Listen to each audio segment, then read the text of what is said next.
Assalamualaikum warahmatullahi wabarakatuh. Selamat pagi, salam sejahtera untuk kita semua. Om Swastiastu, Namo Buddhaya, salam kebajikan. Bapak, Ibu, dan para guru honorer yang saya muliakan, pelaksanaan dari seleksi CASN untuk PPPK guru ini didasari oleh banyak sekali peraturan perundang-undangan, mulai dari peraturan pemerintah, peraturan Menteri Pan RB, keputusan Menteri Pan RB, keputusan peraturan Kepala BKN, dan juga Dirjen GTK, Guru dan Tenaga Pendidikan, yang memayungi proses ini.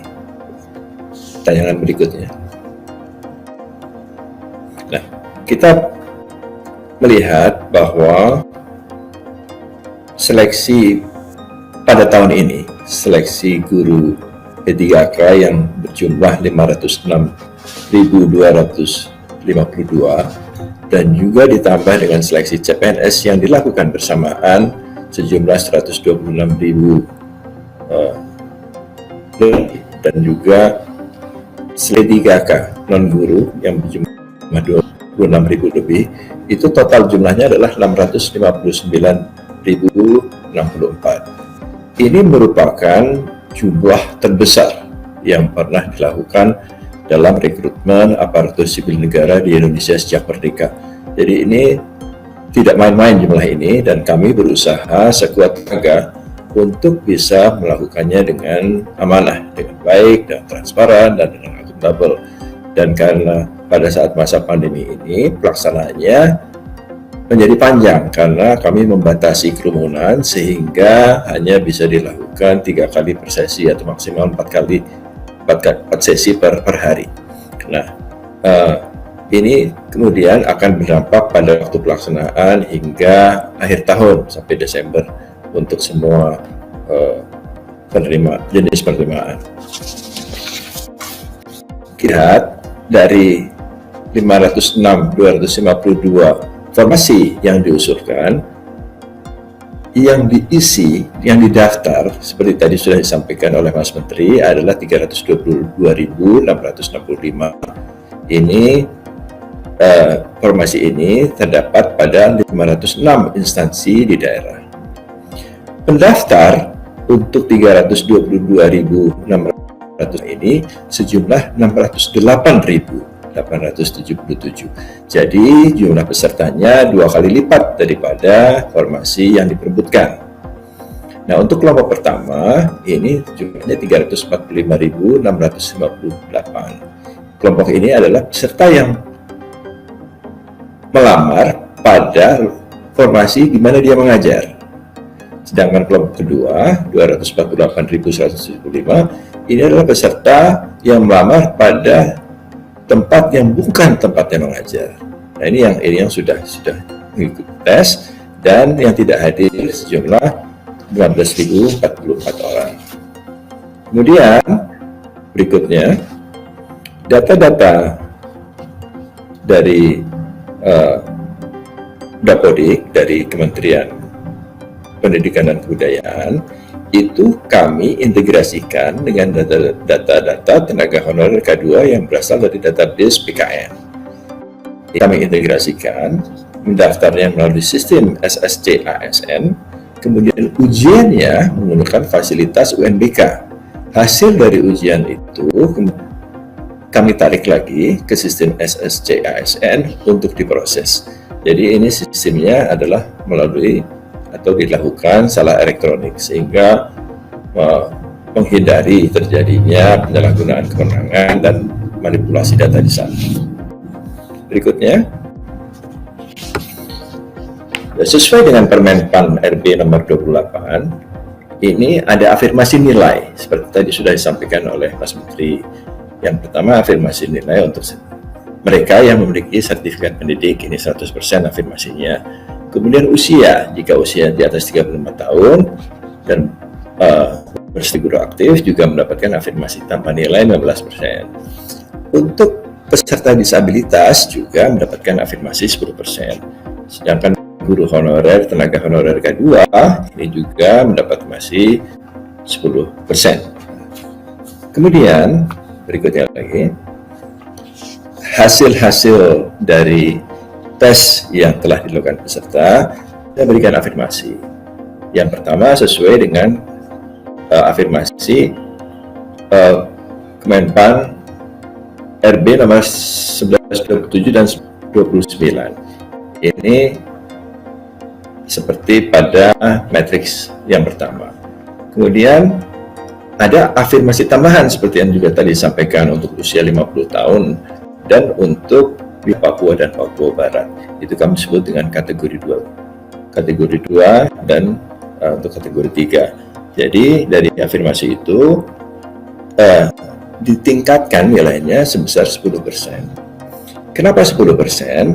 Karena ini adalah keseimbangan antara jumlah peserta yang bisa diikutsertakan lulus dalam tahapan 1, tapi tetap menjaga kualitas guru yang mengajar. Jadi 10% itu kami simulasikan dari 5, 7, 10 dan sebagainya, yang diambil adalah yang 10%. Jadi Panselnas memutuskan bahwa untuk afirmasi itu ditambahkan menjadi 10%. Berikutnya,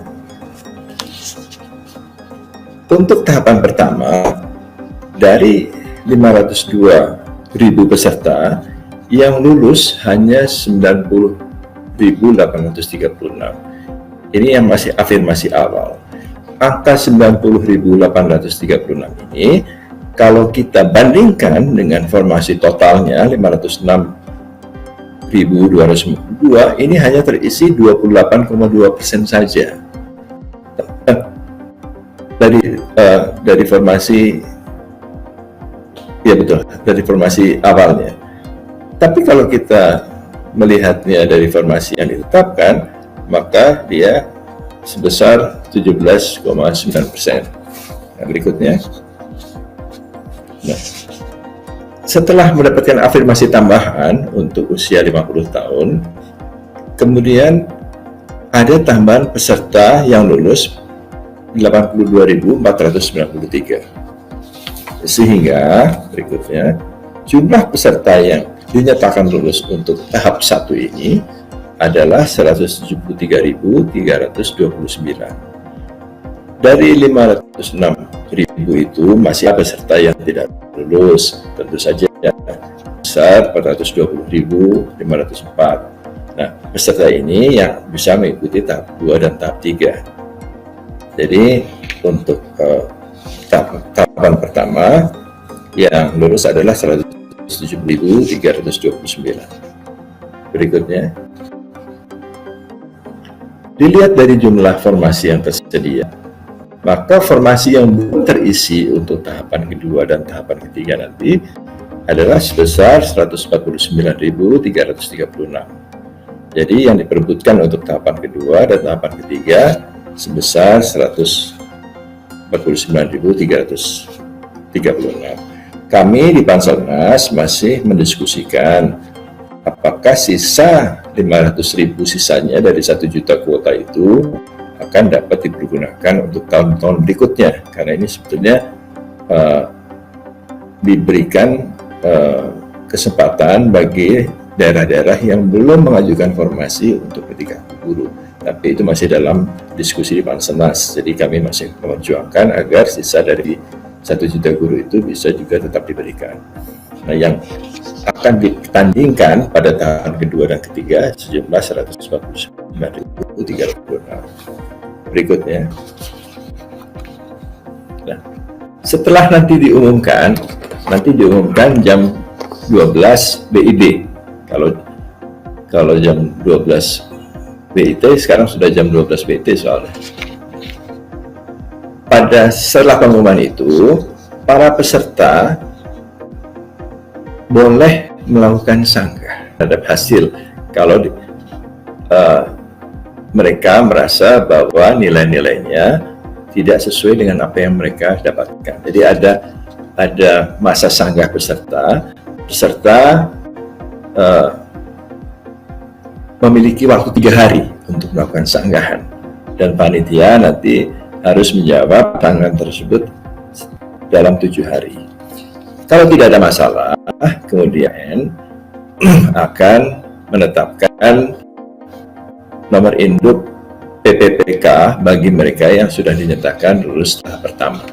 Jadi kami tidak menunggu tahap sampai selesai. Yang lulus tahapan pertama ini nanti akan kami tetapkan nomor induk PPPK.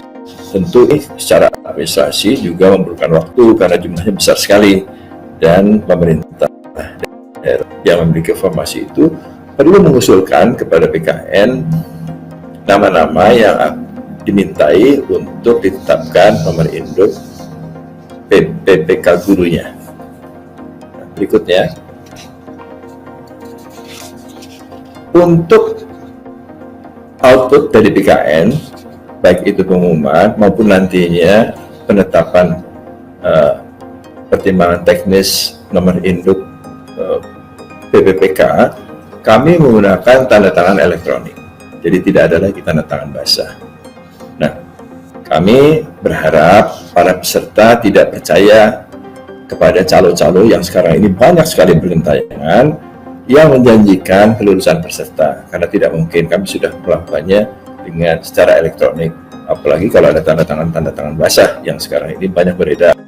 Nama saya dan nama Pak Menteri PAN itu digunakan sebagai SK palsu gitu ya, dan ini banyak sekali yang terjadi.